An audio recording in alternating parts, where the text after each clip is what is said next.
wabarakatuh. Apa kabar anak-anak ibu sekalian? Kembali lagi hari ini kita belajar akidah akhlak dengan tema adab terhadap tetangga dan lingkungan. Nah, dalam pembelajaran kali ini ibu harap anak-anak bisa memahami apa itu adab terhadap tetangga, apa itu adab terhadap binatang, adab terhadap tumbuhan, dan adab terhadap lingkungan. Itu adalah materi pokok kita pada hari ini ya. Sebelum kita belajar, marilah kita berdoa terlebih dahulu. Bismillahirrahmanirrahim. Rabbi zidni ilma warzuqni fahma waj'alni minas solihin. Baiklah, yang pertama, coba anak-anak lihat gambar dari yang di samping. Ya, betul sekali.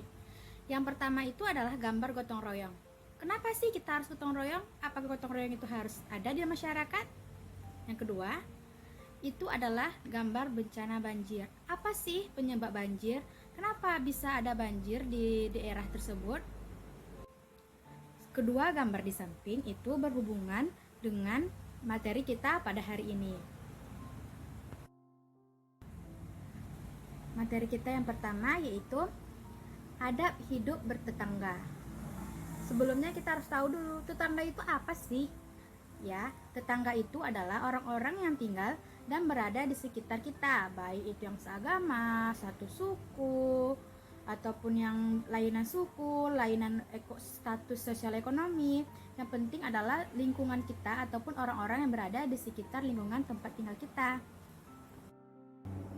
Banyak di antara kita yang mempunyai tetangga yang berbeda agama ataupun berbeda suku, berbeda ras, tetapi di dalam Islam kita itu dianjurkan untuk tidak boleh membedakan mereka agar terciptanya rukun yang harmonis dan saling bekerja sama. Rasulullah SAW telah bersabda, barang siapa yang beriman kepada Allah dan akhir-akhir, hendaklah memuliakan tetangga. Dari hadis di atas kita juga bisa menerima bahwa Rasulullah saja sudah menganjurkan kita, sudah menyuruh kita untuk memuliakan tetangga. Memuliakan dalam arti apa? Berbuat baik, tidak membeda-bedakan mereka meskipun mereka itu berbeda sukunya ataupun berbeda agamanya dengan kita. Selanjutnya yaitu adalah adab hidup bertetangga. Tetangga itu terdekat dengan kita, adalah orang-orang yang terdekat dengan kita. Mereka lebih dekat daripada saudara-saudara kita yang berada di daerah jauh dari lingkungan tempat tinggal kita. Oleh karena itu, kita harus menjalin hubungan yang baik dengan tetangga. Oke, selanjutnya kita akan mempelajari bagaimana sih cara kita supaya mempunyai hubungan yang baik dengan tetangga. Ini dia caranya. Yang pertama yaitu selalulah berbuat baik dengan tetangga, seperti menjalin hubungan, saling sapa menyapa, ataupun saling menjalin hubungan yang baik dalam kehidupan sehari-hari. Selanjutnya yang nomor 2 adalah memberi kenyamanan terhadap hidup tetangga. Yang ketiga adalah dengan tidak menyakiti tetangga dan tidak menyebarkan rahasianya. Rahasia seperti apa? Karena kita bertetangga, otomatis anak-anak pasti bisa dong melihat ibunya dengan ibu yang berada di rumah teman kita yang di sebelah. Itu pasti sering sekali kan bercerita ataupun saling berbagi kehangatan, dan itu adalah salah satu upaya kita untuk menjalin hubungan yang baik dengan tetangga. Selanjutnya yaitu saling menasehati, mengarahkan kepada kebaikan dan menyuruhnya kepada perbuatan yang ma'ruf dan mencegahnya dari kemungkaran, seperti misalnya azan subuh telah tiba dan tetangga yang di sebelah kita juga sudah ingin berangkat ke masjid. Salah satu cara yang harus kita lakukan adalah dengan ayo mbak atau enggak ayo bu, kita sama-sama pergi ke masjid untuk sholat subuh, ini banyak sekali pahalanya. Dan itu juga adalah salah satu cara kita untuk berhidup baik sesama tetangga. Selanjutnya yaitu saling silaturahmi. Anak-anak juga bisa saling silaturahmi dengan tetangga yang berada di sebelah rumahnya, seperti menyapa, Assalamualaikum Bu, bagaimana kabarnya? Ataupun kepada anaknya yang teman kita. Saya juga bilang, halo Doni, apa kabar Doni? Ayo main sama-sama. Itu adalah salah satu contoh dari silaturahmi. Selanjutnya yaitu adalah menjenguk ketika sakit. Misalnya, Ani mempunyai teman tetangga yang bernama Dodi. Ternyata Dodi sedang sakit, maka Ani menjenguk Dodi dengan mendoakan supaya Dodi lekas sembuh. Itu juga termasuk sebagai salah satu contoh agar kita mempunyai hidup yang rukun dalam bertetangga. Nah, tadi kan kita udah membahas tentang adab terhadap tetangga. Sekarang kita masuk lagi ke topik yang kedua, yaitu adab terhadap lingkungan. Lingkungan adalah segala sesuatu yang berada di sekitar kita, baik binatang, tumbuh-tumbuhan, maupun benda-benda lain yang tidak bernyawa, itu termasuk dengan lingkungan. Pada dasarnya, akhlak yang diajarkan di dalam Al-Quran terhadap lingkungan bersumber dari fungsi manusia dalam kedudukannya sebagai khalifah Allah di muka bumi.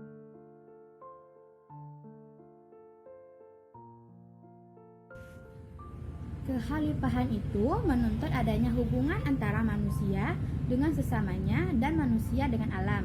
Ini berarti setiap manusia itu dituntut harus mampu memahami kejadian-kejadian yang sedang berjalan atau sebuah kejadian yang sedang terjadi. Seperti di gambar pertama tadi, ada gambar banjir. Itu adalah salah satu contoh dari bencana alam yang harus kita yang pertama adalah adab terhadap binatang. Binatang itu apa sih? Nah, ini binatang adalah makhluk hidup yang mempunyai beberapa kesamaan dengan manusia. Dalam kebutuhan hidupnya, binatang juga memerlukan makanan dan tempat tinggal yang aman dan nyaman dari berbagai gangguan dan ancaman dari makhluk yang lainnya. Lingkungan yang dibutuhkan oleh binatang itu sama dengan lingkungan yang dimiliki oleh manusia. Mereka juga tergantung terhadap makhluk-makhluk lain seperti tumbuhan maupun manusia. Nah, manusia itu diberi oleh Allah berupa akal yang lebih daripada binatang. Sehingga dalam artian kita mempelajari ini itu adalah ketika bagaimana sih cara kita melakukan adab terhadap binatang, yaitu yang pertama dengan tidak berlaku semena-mena terhadap binatang. Yang kedua, tidak mengganggu tempat tinggal binatang. Yang ketiga itu berbuat baik kepada binatang. Bagaimana cara kita berbuat baik kepada binatang? Yang pertama misalnya kita memelihara kucing, itu juga salah satu adab yang baik terhadap binatang. Yang kedua itu tidak mengganggu tempat tinggal mereka. Seperti kita anak-anak pasti sering melihat lubang yang ada di tanah, itu adalah sarang semut. Nah, dalam artian anak-anak tidak boleh menyiram itu dengan air, dan itu adalah salah satu contoh dari adab terhadap binatang.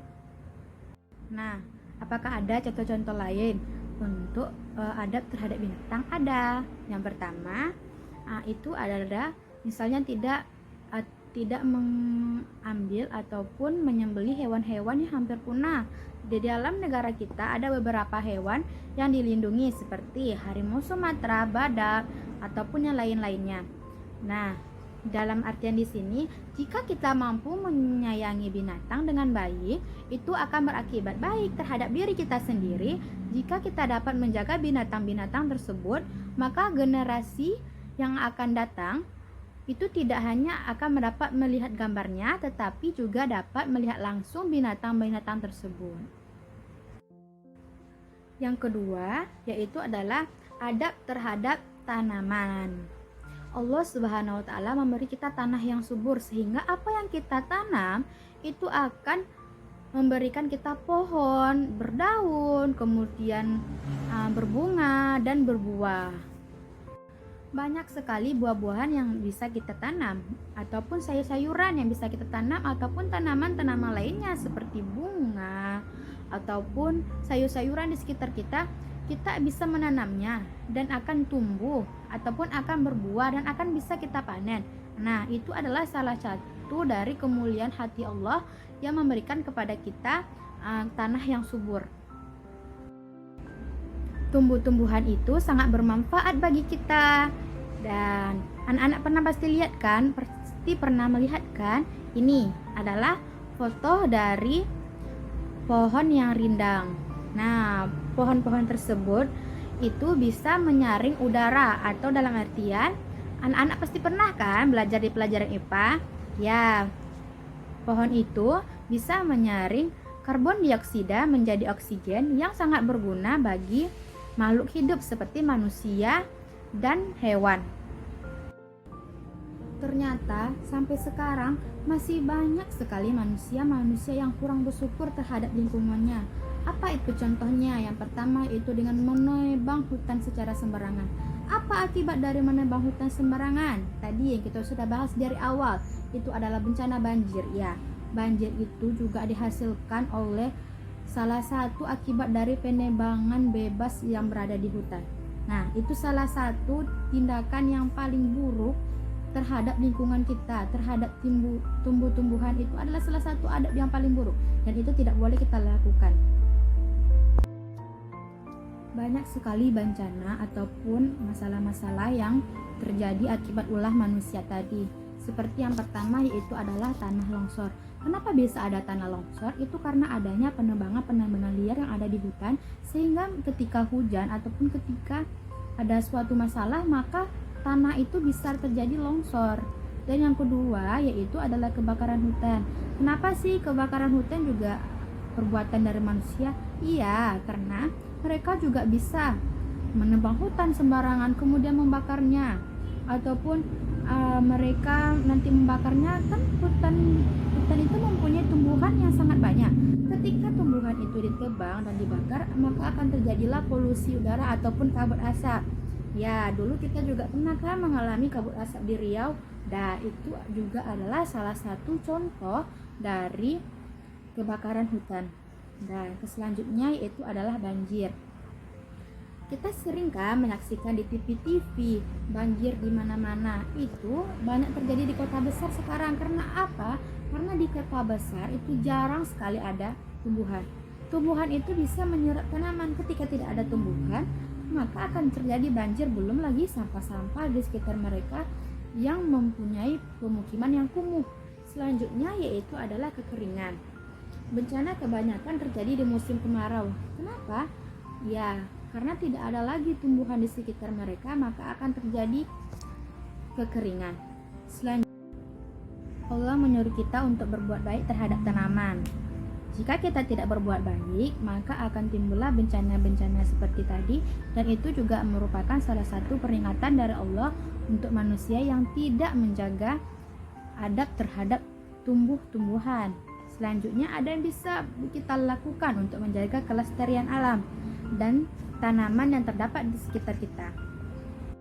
Nah, banyak sekali yang bisa kita lakukan untuk menjaga kelestarian alam. Yang pertama yaitu menjaga tanaman dengan cara memberinya air. Kita kan anak-anak pasti juga mempunyai bunga ataupun mempunyai pohon di rumah.